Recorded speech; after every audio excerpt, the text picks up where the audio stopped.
এটা একটি touch sensor, তো এটার মাধ্যমে টাচের সাহায্যে অন অফ করা যাবে।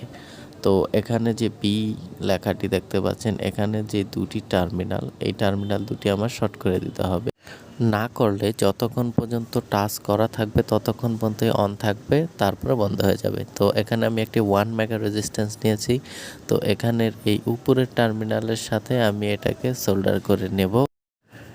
এখন আমার একটি লাগবে 1 কিলো ওম রেজিস্ট্যান্স। তো এখানে আমি একটি 1 কিলো ওম রেজিস্ট্যান্স নিয়েছি। তো এটা আমি এখানের যে টাচ সেন্সরের আউটের সাথে আমি সোল্ডার করে নেব। এখন আমার একটি প্রয়োজন হবে আইআর রিসিভার। তো এটা হচ্ছে আইআর রিসিভার, উপরে পিন লেআউট দেখতে পাচ্ছেন। তো এখানে আমি 3টি তার আগে ভাগে সোল্ডার করে নিয়েছিলাম যাতে করে ভিডিওটা লম্বা না হয়ে যায়। তো এখানের যেই কালো তারটি আছে এটি আমি গ্রাউন্ডের সাথে সোল্ডার করব, এবং লাল যেই তারটি আছে এটা আমি বিসিসির সাথে সোল্ডার করব। মানে একটি হচ্ছে নেগেটিভ আর একটি হচ্ছে পজিটিভ। তো এই দুলটা আমি এখন এই সেন্সরের সাথে সোল্ডার করে নেব। তো সোল্ডার করা শেষ। এখানে যেই হলুদ তারটি দেখতে পাচ্ছেন, তো এই তারটি আমি যেই 1 মেগা ওম রেজিস্ট্যান্সটি সোল্ডার করেছিলাম তার সাথে সোল্ডার করে দেব। তো সোল্ডার করা শেষে এখানে আমি লালের সাথে একটি লাল এবং কালোর সাথে একটি কালো তার আমি সোল্ডার করে নিলাম। আর 1 কিলো ওম যে রেজিস্ট্যান্স দিয়ে আমি সোল্ডার করেছিলাম এটার সাথে আমি একটি সাদা কালারের তার সোল্ডার করে নিলাম। তো এখন সোল্ডার করা শেষ।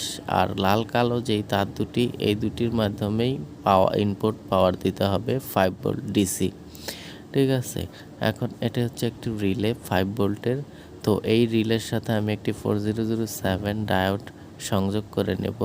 আর ডায়োডের সিলভার কালার যে সাইডটি, ওই সাইডটি ডিসি সাইড।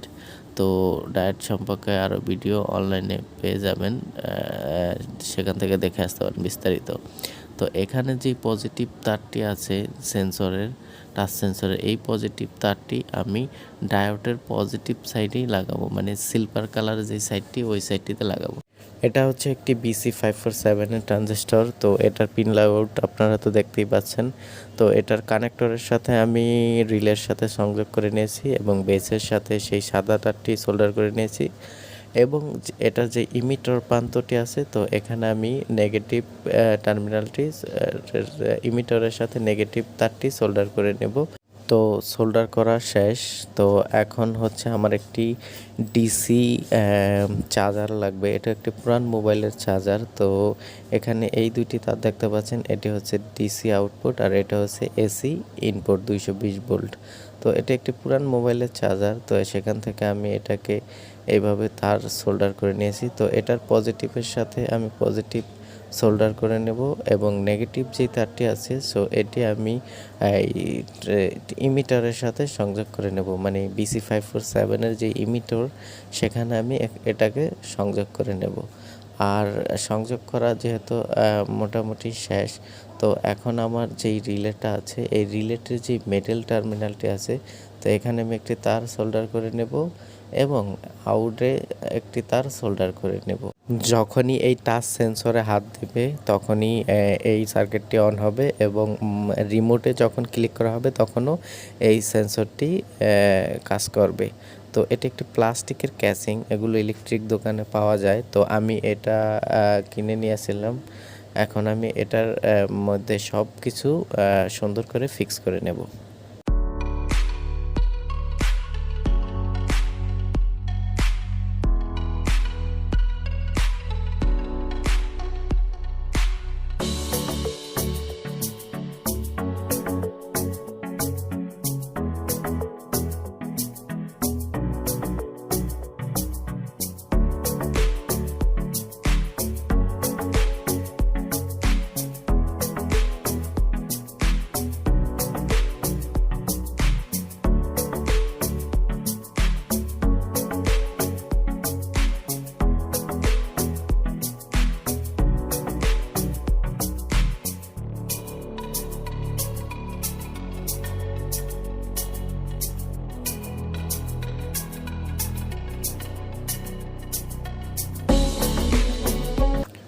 তো সব কিছু সুন্দরভাবে ফিক্স করার পর এরকম হচ্ছে।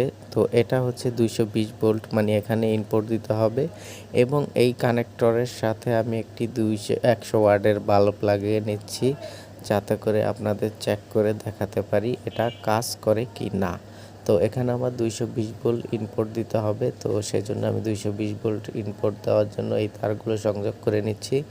অবশ্যই আপনারা সতর্কতার সাথে এই কাজটি করবেন, কারণ আমি লাইনটি বন্ধ করে নিয়েছি, নয়তো বড় ধরনের দুর্ঘটনা হতে পারে।